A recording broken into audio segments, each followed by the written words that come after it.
continuar el tema de neurología, vamos a hablar de cefaleas. Aquí tenemos la clasificación internacional de las cefaleas. Se clasifican como cefaleas primarias. Ahí está la migraña, la cefalea tensional, las cefaleas autonómicas trigeminales y otras cefaleas primarias. El siguiente grupo son las cefaleas secundarias, que pueden ser secundarias, por ejemplo, a un trauma craneal, a una alteración no vascular, infecciones, alteraciones en el cráneo, en el cuello, los ojos, los senos paranasales, etcétera. Y el tercer grupo está conformado por las neuralgias craneales y otras cefaleas. Cuando hablamos de cefalea primaria, ¿no? Nos referimos a una cefalea donde no existe alguna otra causa del dolor, ¿no? En este caso, tanto la historia como el examen neurológico no van a sugerir otro desorden. Y cefalea secundaria se refiere pues a una cefalea atribuida a alguna determinada causa, ¿no? Que puede ser un tumor, una hemorragia, una infección, etcétera. Muy bien, entonces dentro de las cefaleas primarias, como estábamos mencionando, están estos cuatro grupos: la migraña, la cefalea tensional, la cefalea en racimos y otras cefaleas trigémino-autonómicas y otras cefaleas primarias. Aquí está el cuadro de las cefaleas secundarias. La causa más frecuente de cefalea primaria de lejos es la cefalea tensional, como ustedes ven en el cuadro, ¿no? La cefalea tensional representa más o menos un 70% de las cefaleas primarias, ¿ya? Es la causa más frecuente de cefalea primaria, seguido por la migraña. La migraña también es bastante frecuente, aproximadamente un 16%. Las otras cefaleas ya son mucho menos frecuentes. Y dentro de las cefaleas secundarias, la causa principal es por infecciones sistémicas, ¿ya? La causa principal de cefalea secundaria por infecciones sistémicas, seguido por trauma craneal, ¿no? Y desórdenes vasculares, hemorragia subarachnoidea y tumores mucho menos frecuente. Este gráfico nos tiene que hacer recordar cómo son las características de la migraña, ¿no? La migraña, como están viendo, ¿no? Ella dice que está bien, pero cuando está con el dolor, ¿no? Se siente mal y no puede ver adecuadamente, ¿no? Una migraña con aura, ¿no? La migraña, como vemos, es más frecuente en el sexo femenino, es en un lado del cráneo en general, en hemicráneo, ¿ya? Y es intermitente, ¿no? Puede ser esporádico o puede ser muy frecuente y se acompaña de algunas características. Afecta más o menos a un 18% de mujeres, a un 6% de varones. El promedio de la población de migrañosos está alrededor de 5 al 10%. La migraña es frecuente en adultos jóvenes, ¿no? Su pico máximo de incidencia está alrededor de los 15 a 30 años. Y en general existen antecedentes familiares, ¿no? Más o menos en un 50-60% de casos hay algún familiar con migraña.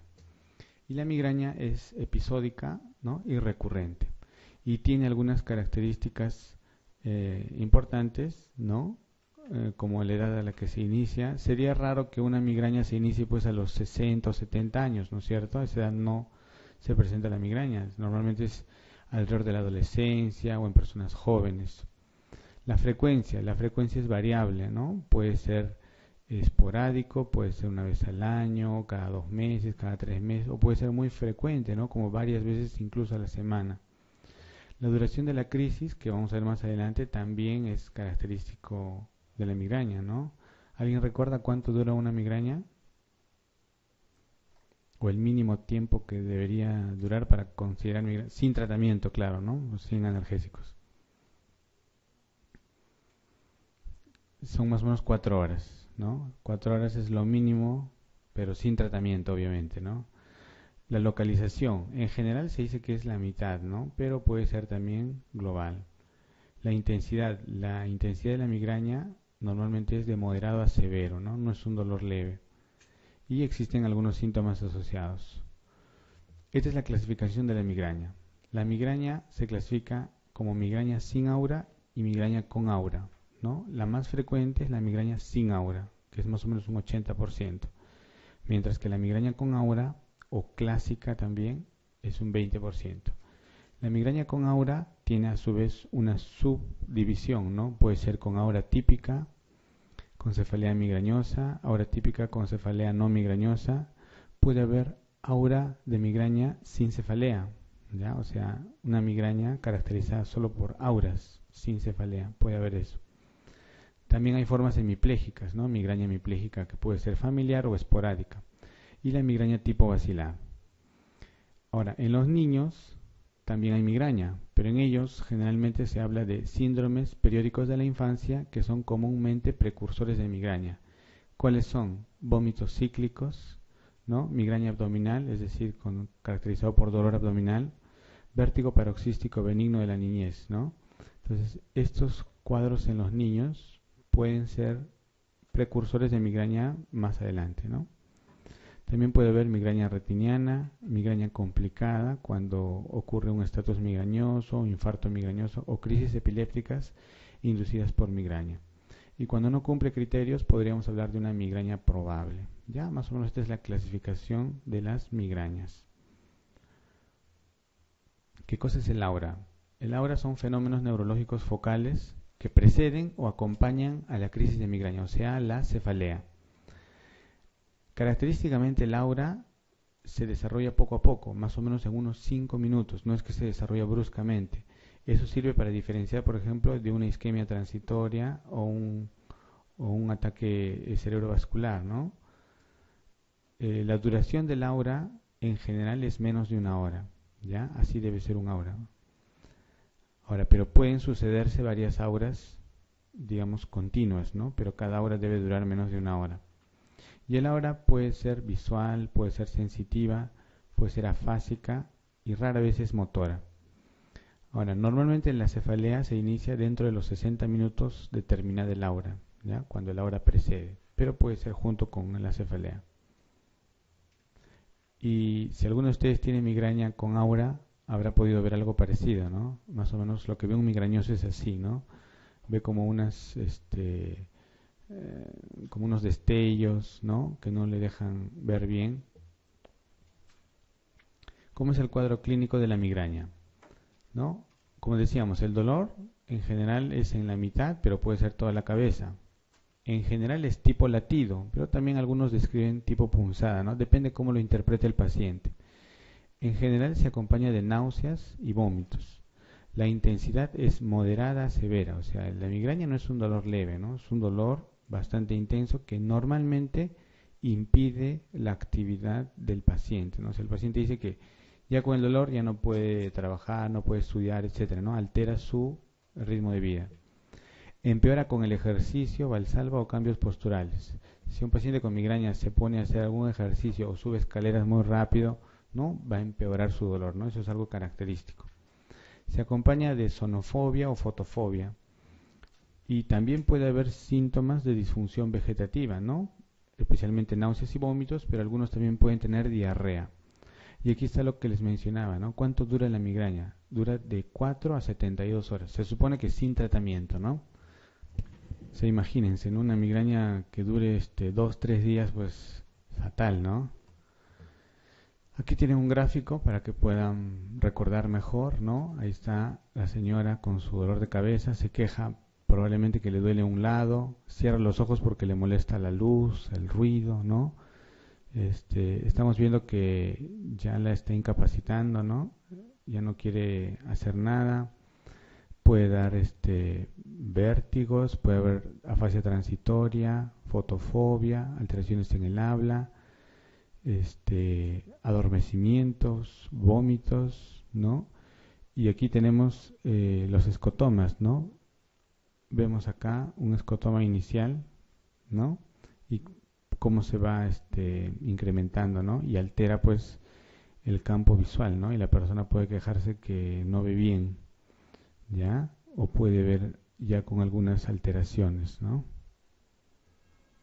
¿Qué factores desencadenan la migraña? Pueden ser cambios hormonales, ejercicios, ¿no? Especialmente si hay un ejercicio excesivo, algunos medicamentos, el estrés, el tabaco, el alcohol, ciertos alimentos como los chocolates, el vino, ¿ya? A veces los cítricos, a veces los quesos, etcétera, ¿no? Los alimentos pueden ser una lista muy grande.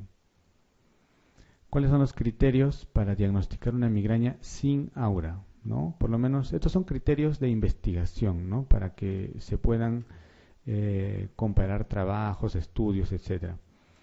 Entonces dice 5 ataques que cumplan los siguientes criterios, ¿no? La cefalea que dura de 4 a 72 horas, la cefalea que debe tener dos de las siguientes características: unilateral, pulsátil, de moderada a severa intensidad, que se agrave por ejercicio físico rutinario, ¿no? Como puede ser caminar o subir escaleras. Y que la cefalea se acompañe de náuseas o vómitos, fotofobia y sonofobia, ¿no? Y obviamente no tiene que haber otra explicación para ese dolor de cabeza, ¿no? Ahora, los criterios para una migraña con aura típica, ¿no? El aura dice, ¿no? Uno de los siguientes, ¿no? Síntomas visuales reversibles, ¿no? Síntomas sensitivos también reversibles, alteraciones en el habla, ¿no? Un habla disfásica, al menos dos de los siguientes, ¿no? Síntomas visuales homónimos o síntomas unilaterales, y el aura se desarrolla, como les decía, en más de 5 minutos y puede haber sucesión de diferentes auras en más de 5 minutos y cada síntoma dura menos de 1 hora. Y aparte tiene que cumplir los criterios de cefalea de la migraña sin aura, ¿no? Y nuevamente que no se atribuya a alguna causa. Cuando hablamos de estatus migrañoso, es un ataque de migraña que dura más de 72 horas, ¿no? O sea, la cefalea que dure más de 3 días, ahí estamos hablando de un estatus migrañoso. Generalmente este paciente tiene que hospitalizarse, ¿no? ¿Y cuál es el tratamiento? En general, corticoides. Los pacientes con estatus tienen que recibir corticoides, ¿no? El infarto migrañoso. El infarto migrañoso es raro, es bastante infrecuente, ¿no? Y en esta patología, uno o más de los típicos síntomas del aura persisten más de 1 hora. Y en la neuroimagen confirmamos el infarto. Obviamente se debe excluir que no haya otra causa del infarto, ¿ya? El déficit neurológico se desarrolla durante el curso de un ataque aparentemente típico de migraña, ¿no? Y simula exactamente la hora de ataques previos. O sea, si un paciente tiene una migraña con aura, ¿no? Y este aura dura más de 1 hora, ¿no? Podría tratarse de un infarto migrañoso. Entonces le hacemos una resonancia, ¿no? O una tomografía y vemos el infarto, entonces nos confirma pues que probablemente se trate de un infarto migrañoso. Pero siempre hay que evaluar otras causas de infarto, ¿no? Esto es casi un diagnóstico de exclusión. En cuanto al tratamiento de la migraña, se compone de 2 partes, uno que es el tratamiento abortivo y otro que es el tratamiento profiláctico. El tratamiento abortivo se refiere al tratamiento de la crisis, ¿no? Entonces, ¿qué usamos para la crisis? En general se usan los AINES, ¿no es cierto? Se pueden usar las ergotaminas y sus derivados y los triptanes, ¿ya? Eso es para el tratamiento de la crisis. Y el tratamiento profiláctico usamos cuando las crisis de migraña son muy frecuentes. ¿Qué cosa es frecuente? Algunos dicen que si es más de 4 al mes se debería dar un tratamiento profiláctico, ¿ya? Entonces más o menos ese puede ser el punto de corte. Ahora, dependerá también qué tan intenso son las crisis de migraña, ¿no? Y de la actividad de repente del paciente, o sea, hay que considerar otros factores, ¿no? De repente para, no sé, pues un determinado paciente tener 2 o 3 crisis ya es demasiado, ¿no? Porque si le dura 2, 3 días, pues va a alterar totalmente su ritmo de trabajo, ¿no? Entonces, se considera la profilaxis si la frecuencia es elevada. ¿Qué podemos usar? Beta bloqueadores, ¿no? Uno de los que más se usa es el propanolol. Bloqueadores de canales de calcio como flunarizina. Podemos usar antidepresivos tricíclicos como la amitriptilina, antiepilépticos, ¿no? Como el ácido valproico, la lamotrigina y el topiramato. Nuestra elección del medicamento puede depender también si existe alguna otra patología. Supongamos que el paciente tenga epilepsia y migraña, porque muchas veces coexisten, entonces lo ideal es darle un anticonvulsivante, ¿no? Podríamos controlar ambas cosas. Si el paciente tiene depresión y migraña, podríamos usar amitriptilina, ¿no? Entonces, más o menos por ahí uno puede guiarse con algún tratamiento. En cuanto a los triptanes, ¿no? Los agonistas serotoninérgicos, ¿no? ¿Cuál es su mecanismo de acción? ¿No? Producen una vasoconstricción directa, ¿no? Aquí tenemos, miren, en este gráfico los agonistas, ¿no? Con su receptor, y esto lo que produce es dilatación, ¿no? Entonces, ¿qué hacen los agonistas? ¿No? Actúan directamente produciendo vasoconstricción. ¿Qué más? Inhiben la liberación de péptidos, ¿no? Y reducción de activación de fibras, ¿ya? Y disminuyen la transmisión del dolor a nivel central. Estos son los mecanismos de acción de los triptanes. Algunas cosas sobre la migraña hemipléjica, ¿ya? La migraña hemipléjica familiar es un trastorno autosómico dominante, ¿no? En el cual la migraña con aura se caracteriza por debilidad motora, ¿no? Que es una hemiparesia de intensidad variable, ¿no? Y este es el único caso en que puede ser más de 60 minutos, puede durar hasta 24 horas, ¿ya? A diferencia de los otros tipos de aura. Ahora, para hablar de hemipléjica familiar, por lo menos tiene que haber un familiar de primer grado con ataques similares, ¿no? Si no, será una migraña hemipléjica esporádica. Y se relacionan algunos cromosomas con esta patología, ¿no? El 1 y el 19, ¿ya? Migraña hemipléjica familiar. La migraña hemipléjica esporádica sería igual, pero sin antecedentes familiares. Ahora vamos a ver el otro tipo de dolor que también es bastante frecuente, ¿no? Entonces, para eso tenemos esta imagen, ¿no? De un señor que se queja de un dolor frontal, ¿no? Y algunos también a nivel occipital, ¿no? Entonces, la cefalea tensional es la cefalea primaria más frecuente, ¿no? Como ya hemos visto en el cuadro. Al menos 2/3 de la población ha presentado cefalea tensional, ¿no? ¿Quién no ha tenido alguna vez cefalea tensional, no? Todos, cuando estamos a pocos días del examen, tenemos cefalea tensional, ¿no? Ahora, ¿cómo es la cefalea? Se distribuye en banda, puede ser en toda la cabeza, en general es opresiva, algunos pueden decir que sienten como un adormecimiento, puede durar horas o incluso días, ¿ya? En general no se acompaña ni de náuseas ni de vómitos, ¿no? Algunos pueden decir que tienen mareo, pero un mareo inespecífico, ¿no? Pueden ser todos los días o pueden ser episódicas. Y en general el paciente se despierta bien, pero a medida que está todo el día con la carga laboral, etcétera, ¿no? A lo largo del día se va presentando este tipo de dolor. Puede estar asociado o no a estrés, a depresión. No hay una etiología definida para este problema.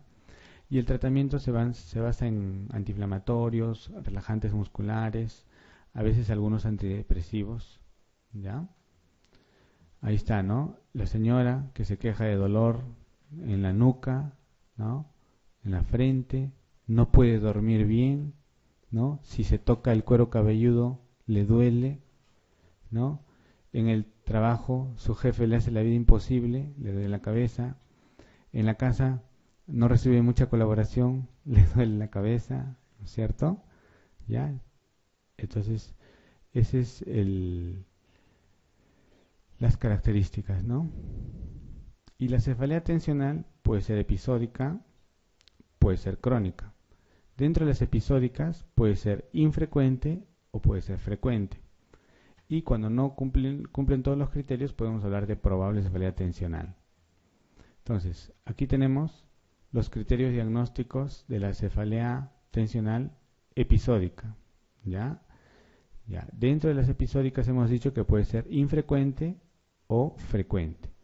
Dentro de los infrecuentes, estos son los criterios diagnósticos, ¿no? En general, sería una cefalea que es menos de una al mes, ¿no? O sea, en 40 días, digamos una vez, ¿no? Más o menos, ¿ya? Así es infrecuente, ¿ya?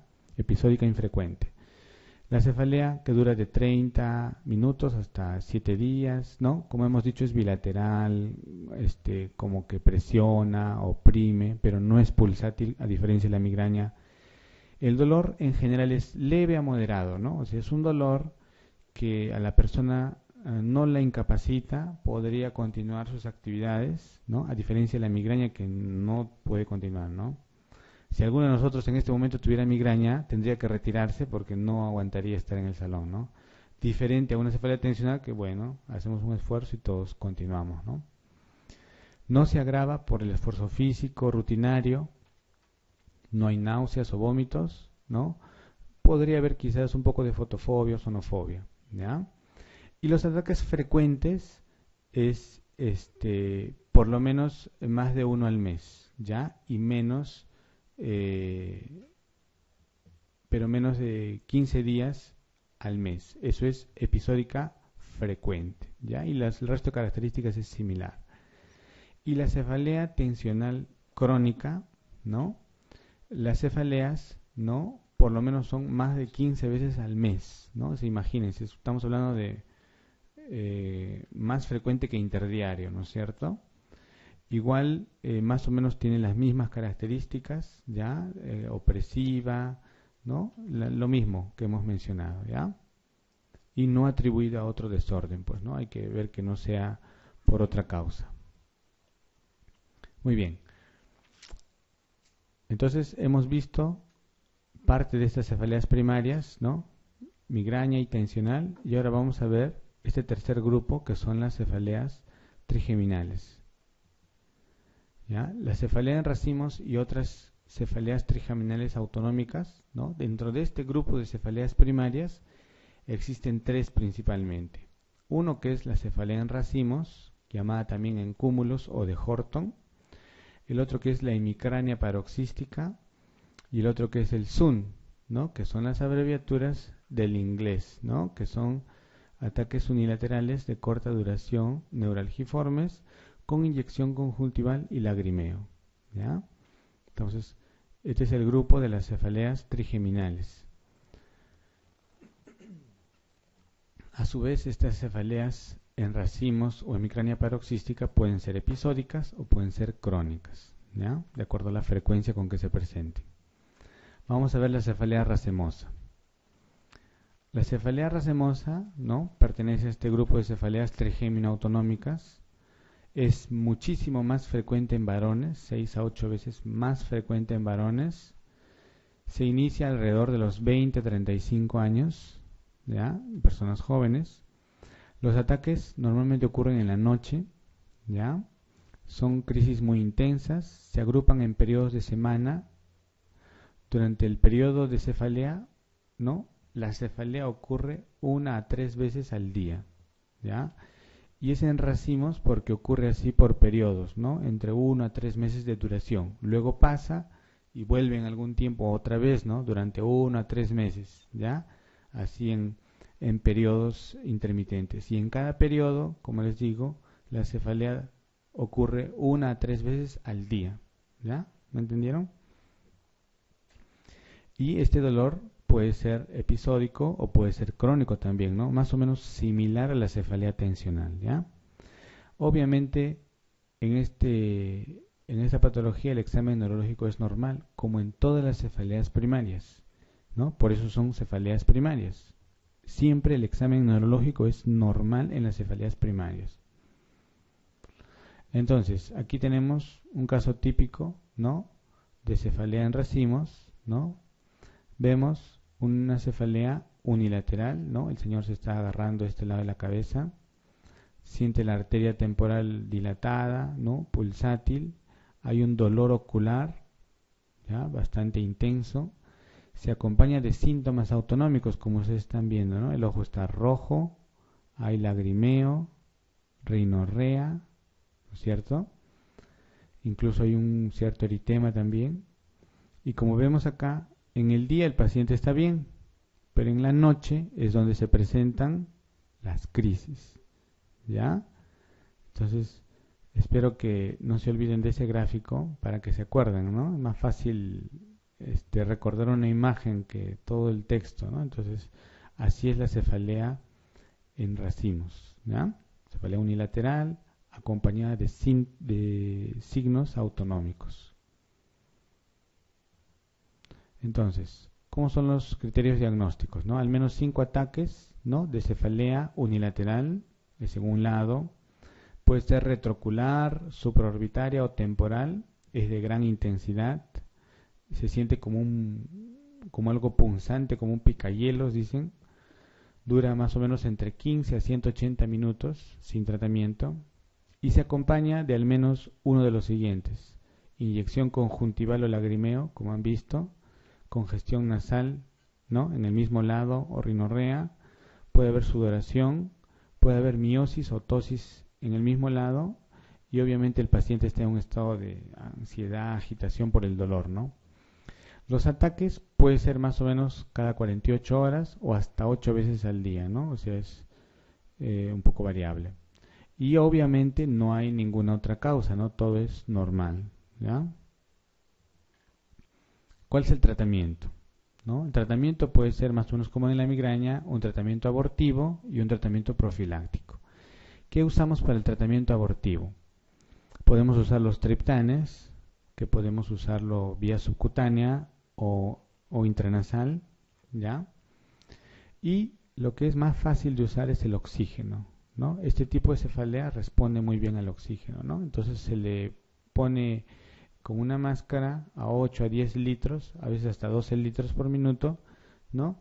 Y el paciente mejora bastante con el oxígeno, ¿no? Y es pues fácil de administrar, no tiene mayores efectos adversos, ¿no? Entonces para la crisis del dolor el oxígeno va muy bien, ¿ya? Y el tratamiento profiláctico, ¿no? Se puede usar metisergide, se puede usar litio, se puede usar corticoides cuando este tipo de dolor no es muy frecuente, ¿no? Unos días se puede dar corticoides, se puede usar verapamilo. Entonces, aquí tienen el tratamiento, ¿no?, de la cefalea en racimos o cluster headache. Cuando es episódica, como les decía, podemos usar un ciclo corto de prednisona, podemos usar verapamilo. Y cuando es crónico, ¿no?, verapamilo, litio, topiramato, gabapentina, ¿ya? Se pueden usar varias cosas dependiendo de la frecuencia de dolores. El otro grupo de cefaleas trigeminales es la hemicrania paroxística. Es más o menos similar a la cefalea en racimos, solo que dura menos tiempo, pero los ataques son más frecuentes, ¿ya? Pero más o menos es similar. Entonces, ¿cuáles son los criterios diagnósticos de la hemicrania paroxística, ¿no? Dice, al menos 20 ataques que cumplen los siguientes criterios. Un dolor, igual que el anterior, unilateral, a nivel orbitario, o supraorbitario, o temporal, que dura entre 2 a 30 minutos, ¿no? O sea, como ven, dura menos, ¿no? Ahora, la cefalea se acompaña por lo menos de uno de los siguientes. Igual, inyección conjuntival o lagrimeo, congestión nasal o rinorrea, puede haber un cierto edema del párpado, ¿no?, sudoración, miosis, tosis, ¿no? Todo en el mismo lado del dolor de cabeza. Los ataques pueden tener una frecuencia de 5 al día, ¿no?, aproximadamente, y los ataques característicamente son prevenidos por indometacina, ¿ya? Eso es algo característico de este tipo de hemicrania. Eso les podrían preguntar, ¿no? Una cefalea que responde muy bien al tratamiento al tratamiento preventivo con indometacina, ¿no?, es hemicrania paroxística, y eso es lo característico. Y una vez más, como todas las cefaleas primarias, que no se deba a alguna causa secundaria, ¿no? Y el otro grupo de cefaleas es el SUN, ¿ya? Este es, como les digo, la abreviatura en inglés. Son ataques unilaterales de corta duración, neuralgiformes, con inyección conjuntival y lagrimeo. Nuevamente, este tipo de dolor también es similar a los anteriores, solo que dura mucho menos que los previos y son mucho más frecuentes, ¿ya? O sea, como ven, todos más o menos tienen características similares. Lo que varía es la duración y la frecuencia de crisis, ¿ya? Eso es lo que diferencia estos tres tipos de cefalea. El Sun sí es bastante raro, ¿ya? Son ataques de alta frecuencia, de muy breve duración y se acompañan también de inyección conjuntival y lagrimeo. Entonces, aquí tenemos los criterios diagnósticos, ¿no? Al menos 5 ataques que cumplan los siguientes criterios. ¿Cuáles son? Igual, ataque unilateral a nivel orbitario, supraorbitario, temporal, ¿no? Que puede ser punzante o pulsátil, que dura de 5 a 240 segundos, ¿no? O sea, son escasos segundos a minutos, ¿ya? Dura muy poco, felizmente, ¿no? Para este tipo de dolor. El dolor se acompaña de inyección conjuntival, lagrimeo, y la frecuencia de ataques puede ser desde 3 hasta 200 al día, ¿no? Imagínense, pues, ¿no? Estar todo el día con esos ataques también debe ser terrible, ¿no? Y nuevamente, que no se atribuya a alguna causa. En este cuadro, ustedes tienen un resumen, ¿no? De todo este grupo de cefaleas trigeminales, ¿ya? Entonces, vamos a revisar algunas cosas más resaltantes para que no se olviden, ¿no? Por ejemplo, en cuanto al género, todas son más o menos similares, excepto el clúster headache, que es mucho más frecuente en varones, no se olviden, ¿ya? El resto es similar. El tipo de dolor, todos son parecidos, ¿no? Pueden ser tipo punzante, ¿no? La severidad, todos son bastante severos. La localización, todos son similares, ¿no? Alrededor de la órbita, unilaterales. La frecuencia de ataques es algo que va a ser diferente para cada uno de ellos, ¿no? Como hemos dicho en el cluster headache, puede ser cada 48 horas hasta 8 veces al día. En la hemicrania paroxística es más frecuente, por lo menos 5 veces al día, puede ser hasta 40 veces al día. Y en el SUNT sí ya es demasiado frecuente, ¿no? De 3 a 200 al día. El otro aspecto que diferencia estos dolores es la duración. La duración del ataque son de 15 a 180 minutos en el cluster headache. En la hemicrania paroxística hablamos de 2 minutos hasta 30 minutos. Y en el SUNT hablamos de segundos, ¿no? De 5 a 240 segundos, ¿ya? O sea, es muy corto. Todos tienen síntomas autonómicos, ¿no? O sea, ojo rojo, ¿no? Lagrimeo, etcétera, ¿no es cierto? Lo que ya hemos visto. A características migrañosas, todas tienen características migrañosas. Algo importante, el alcohol, ¿no? Puede desencadenar el cluster headache en las personas pues susceptibles, ¿no? En cambio, en las otras no, ¿ya? La indometacina, como les decía, ¿no? Va bien en la hemicrania paroxismal, en los otros no. ¿Cuál es el tratamiento abortivo? Como hemos dicho, en el cluster headache, sumatriptán, o sea, triptanes, oxígeno. En la hemicrania paroxística no hay un tratamiento abortivo efectivo. En el SUN podríamos usar la lidocaína endovenosa si es que es demasiado frecuente, ¿no? Claro, si dura 5 segundos hasta que carguemos la jeringa ya se pasó, ¿no? Pero si dura un poco más tiempo y es muy frecuente, podríamos usar lidocaína. Y el tratamiento profiláctico, ¿no? En el cluster headache podemos usar verapamila, metisergida, litio. En la hemicrania paroxísmica, les repito, ¿no? La indometacina. Y en el SUN, algunos antiepilépticos podrían usarse, ¿ya? Entonces, ese es un buen resumen de lo que hemos visto.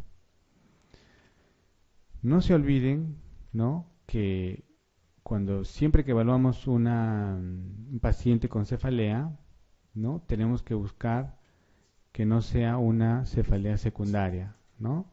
Y algo que no debemos olvidarnos es siempre hacernos signos meningios, ¿ya? Y aquí tienen 2 signos meningios, ¿no? Que son bastante conocidos por ustedes, ¿no? El signo de Kerning, ¿no? En el cual al paciente le doblan ustedes la pierna y una vez que esté doblado lo tratan de estirar, ¿no? Y si es que es positivo va a haber una resistencia o que impide, digamos, que se extienda la pierna, ¿no? Y obviamente el paciente va a tener dolor, ¿no? Ese es el signo de Kerning. Y el signo de Brusinski, cuando ustedes flexionan la cabeza, ¿no? Se flexionan también las piernas, las rodillas, ¿ya? Entonces, No olvidarse de esto. Muy bien, vamos a las preguntas. A ver qué dicen. ¿Cuál es la respuesta aquí? La cefalea tensional, ¿no es cierto? Entonces no se olviden de este cuadro. La cefalea más frecuente es la cefalea tensional, ¿ya? Y en las secundarias, en relación a infección sistémica. Entonces la respuesta es la C.